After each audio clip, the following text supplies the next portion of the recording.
Vous êtes un très jeune joueur de l'Union sportive montalbanaise, un joueur intelligent puisque vous êtes en école d'ingénieur à l'INSA. Vous préférez les études au rugby? Ah non, non, non, je préfère faire du rugby que des études, mais bon, Oui. c'est bien d'assurer l'après-carrière, entre guillemets, si j'arrive à faire une carrière. Donc très important de concilier les deux, même si j'ai beaucoup de mal à aller en cours, puisqu'il y a de nombreux entraînements dans la semaine. Donc voilà. Mais je préfère toujours faire du rugby que des cours. Alors vous avez une éclosion très rapide, hein. Vous êtes monté en équipe 1 dès cette saison. Comment ça s'est passé pour vous? Oui, c'est sûr que ouais, je m'attendais pas à faire autant de matchs cette saison. Bah, je remercie toutes les personnes qui m'ont donné ma chance, quoi. Et j'espère que ça va continuer et je donne tout pour ce club et j'ai tout donné pour qu'on se maintienne. Ça fait tous les week-ends, c'est les rendez-vous de l'année, hein. Tous les week-ends, jusqu'à la fin, ça sera des matchs à haute tension, haute pression, avec beaucoup d'enjeux, beaucoup d'intensité, beaucoup d'attentes. Il faut être au rendez-vous, donc on s'y prépare. Oui, c'est sûr, peut-être mon premier essai, mais bon, il est bien en avant, je l'avais bien vu dès le début. Mais bon, c'est dommage, hein, peut-être la prochaine fois, mais bon, c'est pas le but de marquer des essais. Tant qu'on gagne, c'est le principal. Non, écoute, là, il faut être vendredi, il faut être présent. Rouen a une belle équipe. On avait perdu lourdement au match aller, alors qu'on aurait pu vraiment espérer mieux. Donc non, il faut arriver à bien se concentrer, bien travailler, comme on l'a eu fait pour Agen, comme on l'a eu fait pour Aurillac, vraiment être précis, appliqué dans ce qu'on veut faire, et puis mettre l'engagement qu'il faut. C'est pas trop dans ma nature de gueuler sur les avants, mais c'est sûr qu'il faut que je m'entraîne et que ça soit naturel par la suite. C'était facile de s'intégrer quand on comme ça avec des joueurs qui ont une sacrée expérience. Ah oui, c'est plus facile, puisque les joueurs, c'est des joueurs expérimentés qui sont autour de moi. Ils me parlent beaucoup, ils m'aident beaucoup et ils me conseillent énormément, donc c'est sûr que c'est beaucoup plus facile. Il fallait être au pied du mur pour qu'on voit ce qu'on voit depuis 2 matchs. Au pied du mur, je sais pas, c'est certain que la défaite de Béziers a été quelque chose de retentissant. Il y a l'instinct de survie sûrement. Quand tu vois la mort en face ou que elle est en train de te gagner, peut-être que tu as envie de réagir. Donc là, oui, c'est certain, la victoire à Armandie a été quelque chose d'historique, de grand, de fort émotionnellement. Et comptablement, quelque chose de très bien, vraiment, qui nous a permis de rebasculer sur du positif. La victoire d'Aurillac n'a fait que le confirmer. Et là, il faut encore enchaîner. Donc chaque week-end, tu repars à zéro, mais tu as énormément de pression, énormément d'attentes. Donc tu dois performer, tu dois gagner. Ah, c'est sûr qu'il y a un peu de pression, mais en tant que jeune joueur, je pense qu'il faut pas trop se faire annihiler par cette pression et il faut garder un peu cette insouciance, même si c'est sûr que c'est assez pesant, mais pour tout le monde, et il faut passer outre et jouer les matchs sans pression. Vendredi soir, après le match, il ne faudra plus être dans la zone de relégation. Alors, le truc, c'est que je pense que le maintien va jouer jusqu'à la 30e journée, à la 80e minute de la 30e journée, aussi bien pour nous que pour les autres. Donc, il faudra gagner, ça c'est certain, parce qu'aujourd'hui, notre Britannique est revenu à -5, -7, ça dépend comment on regarde. Ceux de nos adversaires est aussi important, on est à peu près dans la même zone, donc il faut gagner, il y a pas, tu peux le tourner comme tu veux. Et après, ça dépendra des résultats des autres. Parce que oui, depuis 4-5 matchs, on regarde notre performance et de suite, on est focus sur les résultats des autres, voir ce qui se passe, comment ça se joue, qui a pris des points, qui en a concédé. Donc oui, on est focus sur notre performance, mais dès que c'est fini, on regarde ce qu'ont fait les autres. Ouais, peut-être que ça peut être une clé cette fin de saison, mais bon, il n'y a pas que ça. Je pense que pour gagner les matchs, il faut d'abord du combat et je pense que c'est ça qui va être la clé pour les 4 prochains matchs. Les Normands qui arrivent justement, ils viennent sur une frustration et vous n'avez pas le choix, c'est victoire imposée. Comment tu vois ce match ? Ouais, c'est sûr qu'ils sont pas en pleine confiance. Nous, on a gagné 2 matchs. Après, ça reste des concurrents directs, donc faut impérativement gagner ce match. Et pour la course maintien, ça sera le très important, quoi. C'est hyper compliqué. Alors on a regardé, on a Julien Gauthier qui a bossé dessus et JP Escala, 2 membres du staff qui ont bossé dessus. Les cas d'égalité, donc avec Rouen, tu viens de l'évoquer.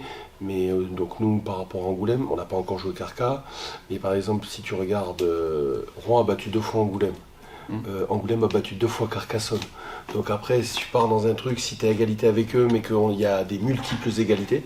Donc on en a parlé aux joueurs. On a été les points terrain, le goal average général, les essais, les cartons, les machins. Donc on l'a évoqué avec les joueurs.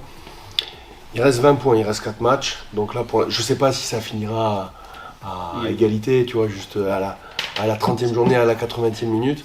Je sais pas. On l'a évoqué en tout cas, on a été très transparent et c'est un cas de figure qui peut se produire, donc on l'a évoqué. Voilà. Aujourd'hui, il reste encore 4 matchs, beaucoup de points à prendre. 20 points, c'est quand même important.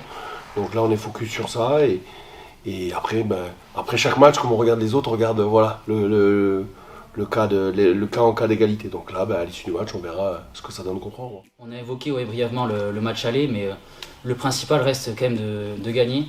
Et on se concentre d'abord sur la victoire et après on fera les points à la fin. D'abord, il faut commencer par gagner un match. Déjà, si tu pars sur le truc, ouais, non, il faut construire un match. Je dirais jamais, il faut prendre 5 points et tout ça. Oui, parce que si tu raisonnes sur le fait de la logique comptable et tout ça, mais le scénario du match, je ne le connais pas. Donc déjà, il faut commencer par faire un bon match, bien s'entraîner dans la semaine. Ça commence en amont, bien le préparer stratégiquement, bien s'entraîner dans la semaine, avoir une stratégie claire, que chacun connaisse son rôle, être focus sur ce que tu dois faire, arriver à bien mettre ton jeu en place et contre l'adversaire.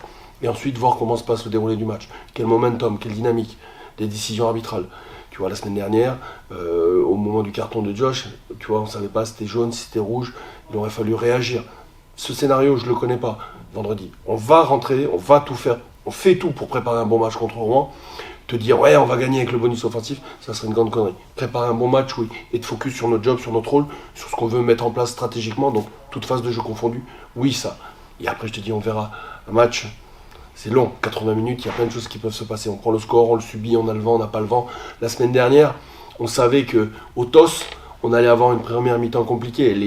Les Aurillacois, ils ont pas pris le coup d'envoi, hein, ils ont pris le terrain de suite pour avoir vent dans le dos et venir nous occuper. Et à la mi-temps, on passe devant 17-10. Donc tu te dis, tu peux peut-être aller chercher quelque chose. Sauf que 20-10, tu n'arrives pas à faire le break, tu te remets sous pression, tu prends un essai. Et puis il loupe la pénalité de 20-18. Donc tu es en danger, tu repasses devant 23-15.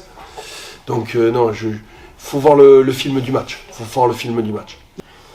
Oh, je sais pas trop, c'est sûr qu'il y a beaucoup de monde à mon poste, mais je prends un peu de chaque joueur parce qu'ils ont tous des qualités différentes et donc je m'inspire un peu de chaque joueur et après c'est le staff qui fait son choix et moi je donne le maximum.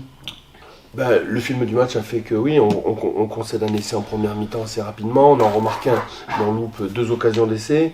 Donc ensuite, on est quasiment en passe de les décrocher, mais on loupe une ou 2 occasions et eux remarquent, donc ils repassent à 2 essais à 1, on revient à 2 essais à 2, mais il reste 16 minutes, on a mis pas mal de temps à le marquer ce deuxième essai, et à la fin, il restait peu de temps pour pouvoir aller chercher le bonus. Il y a cette concrétisation aussi, il y a plusieurs occasions, l'interception de Bastien au début du match. 7 breaks, il y a eu 7 breaks, et donc il y a plein de petits détails qui ont fait que on aurait pu aller chercher, sur les occasions en elles-mêmes, on peut se dire on peut aller chercher le bonus off, mais on n'a pas été le chercher parce que il y a eu l'essai refusé à Alexis parce qu'il y a la passe en avant, l'interception de Bastien, il y a plein de breaks. Onivi qui perd le ballon à 4 mètres de la ligne. Ouais, tu vois tout ça, donc bon. Et le match de Rouen, Aurillac c'est bâché, Aurillac c'est du passé, on verra ce qui se passe. Par contre, ce qui est certain, c'est que si on a les mêmes opportunités, il faudra les mettre au fond. Ce que je veux dire, depuis 2 matchs, c'est certain. Depuis 2 matchs, tu en as plein des opportunités marquées par rapport à cette saison. Non, oui, là, on arrive à créer des différences, à créer des décalages.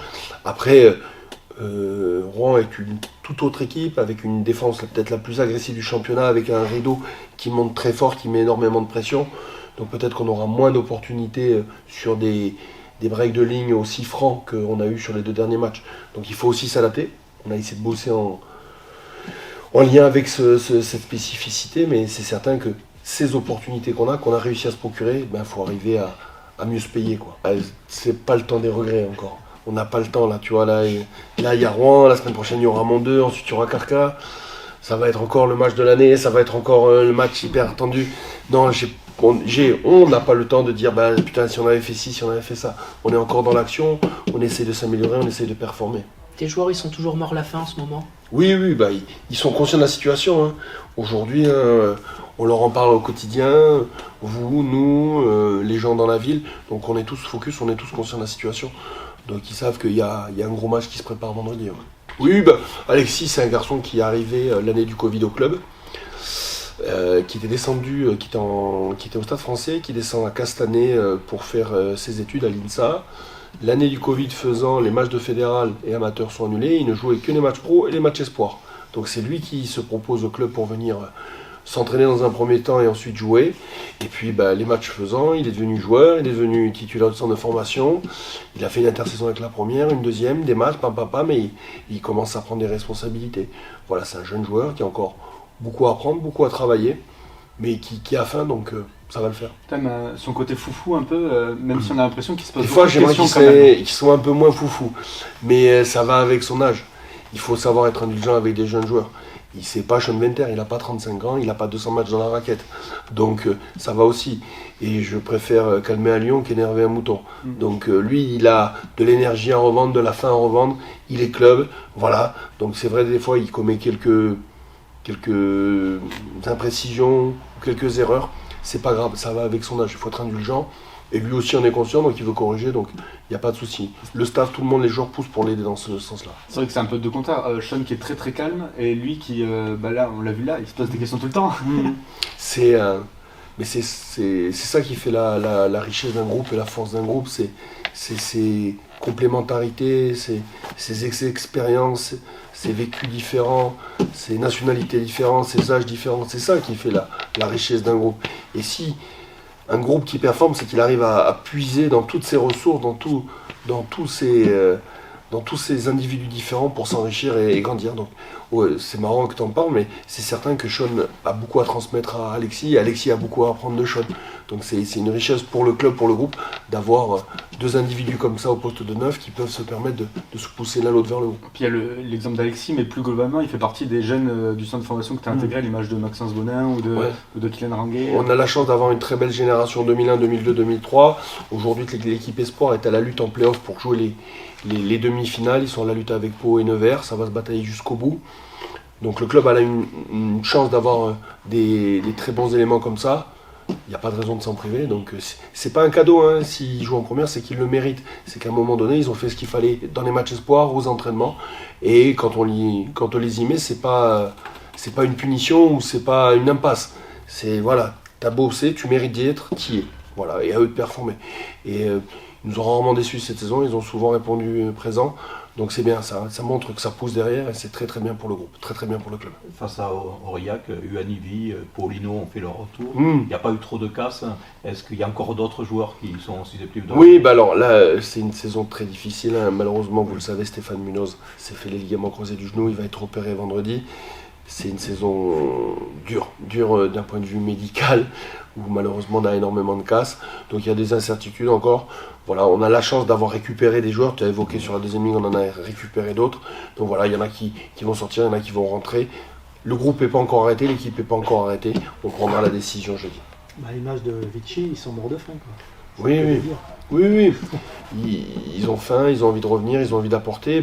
C'est jamais plaisant quand tu es dans un groupe que tes joueurs blessés, t'es spectateur, t'es pas acteur et t'as envie de revenir le plus vite possible. On a eu la chance, les saisons sont très longues, 11 mois, donc si malheureusement t'as une grave blessure, tu peux quand même avoir le temps de revenir. On l'a vu avec Dan, on l'a vu avec Josh, donc voilà, ça leur permet de revenir. Voilà, ils amènent de leur fraîcheur, on l'a vu, Choui et Mazé ont fait une très belle rentrée le week-end dernier, donc il faut que ça continue.